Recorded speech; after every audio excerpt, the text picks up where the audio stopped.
का पावन पर्व है। इस अवसर पर पूरे प्रदेशवासियों को रामनवमी की हार्दिक बधाई। वासंतीय नवरात्रि की 9 तिथियों में जगत जननी मां भगवती के 9 अलग अलग रूपों का दर्शन करने के उपरांत पूजा और अनुष्ठान संपन्न होने के साथ ही नवमी तिथि पर मर्यादा पुरुषोत्तम भगवान श्री राम का जन्मोत्सव का कार्यक्रम भी अभी पूरे उत्साह और उमंग के साथ सभी देव मंदिरों में संपन्न हुआ है। आज प्रदेश के अंदर अलग अलग स्थलों पर अयोध्या में श्री राम जन्मोत्सव का कार्यक्रम पूरी भव्यता के साथ लाखों की संख्या में श्रद्धालुओं की उपस्थिति में संपन्न हुआ है।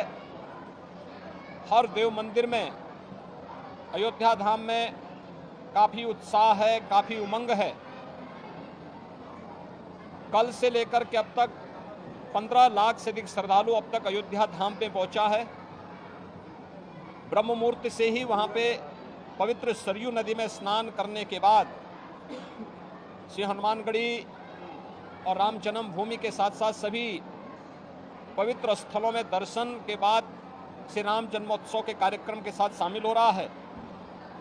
तो प्रदेश भर के सभी शक्तिपीठों में भी इस अवसर पर जगत जननी मां भगवती के सिद्धिदात्री स्वरूप का दर्शन करने के लिए लाखों की संख्या में श्रद्धालुजन उमड़े हुए हैं। राज्य सरकार ने एक और यह व्यवस्था सुनिश्चित की है कि वासंतीय नवरात्रि के अवसर पर देव मंदिरों में दुर्गा सप्तशती का पाठ और रामनवमी के अवसर पर अखंड रामायण का पाठ हो। ये सभी जनपदों में आयोजित हुआ है। सभी जनपदों में यह कार्यक्रम सुचारू रूप से संपन्न होने के साथ ही श्रद्धालुजनों की सुविधा और उनकी सुरक्षा की भी पुख्ता व्यवस्था की गई है। हम सब इस बात को जानते हैं कि धर्म हमें कर्तव्य का बोध कराता है। धर्म को हम मात्र उपासना विधि न समझें, बल्कि यह हमें सन्मार्ग पर चलने और हमारे कर्तव्यों का बोध हमें कराता है। और इसलिए सरकार के स्तर पर हर उस सात्विक वृत्ति को, सकारात्मक और रचनात्मक प्रवृत्ति को प्रोत्साहित करने का कार्य हमेशा किया जाता है और सरकार उसी कार्यक्रम को लेकर के निरंतर प्रयास कर रही है। मुझे प्रसन्नता है कि नवरात्रि के कार्यक्रम पूरे प्रदेश भर में पूरे उत्साह और उमंग के साथ श्रद्धालु जनों ने इस पूरे कार्यक्रम में भागीदारी बनकर के देव मंदिरों में, शक्तिपीठों में दर्शन किया। और श्री रामनवमी के आयोजन में अयोध्या धाम में भी लाखों की संख्या में श्रद्धालु जनों की उपस्थिति इस बात को प्रदर्शित करती है कि सात्विक और रचनात्मक प्रवृत्ति तेजी के साथ आगे बढ़ी है। देश के अंदर आदरणीय प्रधानमंत्री जी के नेतृत्व में जिस रचनात्मकता को आगे बढ़ाया गया है वो एक नए भारत की ताकत है।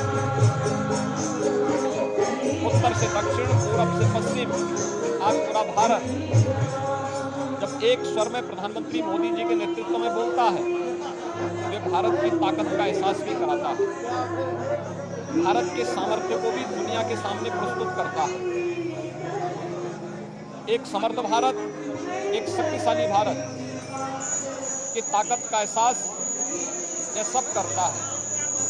और स्वाभाविक रूप से एक समर्थ भारत के अंदर ही ये संभव हो पाया है कि राम राज्य की इस परिकल्पना को साकार किया जा सके, जिसमें बिना भेदभाव के शासन की योजना का लाभ हर गरीब, हर किसान, हर नौजवान, हर महिला और समाज के प्रत्येक तबके तक पहुंचाया जा सके।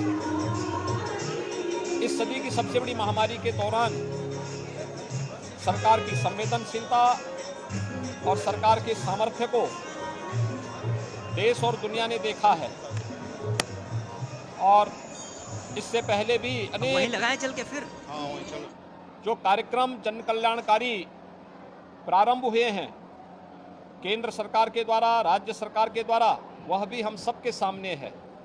आपने सबने इस चीज़ को देखा होगा, बिना भेदभाव के हर गरीब को शौचालय की सुविधा उपलब्ध होना, हर गरीब परिवार के पास सिर ढकने के लिए छत उपलब्ध होना, हर गरीब के पास एक स्वस्थ ईंधन की व्यवस्था उज्ज्वला योजना के अंदर उन्हें उपलब्ध करवाने की व्यवस्था करना, हर गरीब को विद्युत के निःशुल्क कनेक्शन उपलब्ध करवाने की व्यवस्था हो, या फिर संकट के इस समय में हर गरीब को निःशुल्क राशन की सुविधा उपलब्ध करवाना, अनेक ऐसे कार्यक्रम हैं जिन कार्यक्रमों के माध्यम से प्रत्येक नागरिक के जीवन में व्यापक परिवर्तन करने के एक बृहद अभियान का हिस्सा सरकार बनी और सफलतापूर्वक उसे आगे बढ़ाया है। इस सरकार के सकारात्मक और रचनात्मक उस प्रवृत्ति को ही प्रदर्शित करता है जो हमें हमारा धर्म सिखाता है। धर्म को हम उपासना विधि मानने की भूल न करें। उपासना विधि किसी एक विशिष्ट पद्धति को लेकर के उसके प्रति आग्रही बनाता है। धर्म एक व्यापक अवधारणा है जो हमें कर्तव्य, सदाचार और नैतिक मूल्यों के साथ जोड़ते हुए सन्मार्ग पर चल करके एक रचनात्मक प्रवृत्ति की ओर अग्रसर करता है। हमें उस व्यापक धर्म को अंगीकार करना होगा जो हमें भेदभाव और किसी भी प्रकार की अव्यवस्था से मुक्त सबके कल्याण के भाव के साथ जोड़ने का कार्य करता है। जो भारतीय मनीषा का रहा है, G20 के देशों की अध्यक्षता करते हुए भारत ने थीम दुनिया को दिया है और दुनिया को दी जाने वाली ये थीम जो वसुधैव कुटुंबकम की है, ये उसी का उदाहरण है।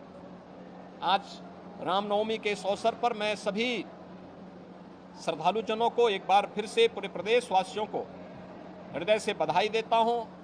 जगत जननी माँ भगवती, आदिशक्ति माँ भगवती दुर्गा से और मर्यादा पुरुषोत्तम भगवान श्री राम से ही प्रार्थना करता हूँ कि पूरे प्रदेश वासियों के जीवन में सुखमय, समृद्धिमय बने, इसकी प्रार्थना करते हुए अपनी शुभकामनाएं पूरे प्रदेश वासियों के प्रति व्यक्त करता हूँ। धन्यवाद।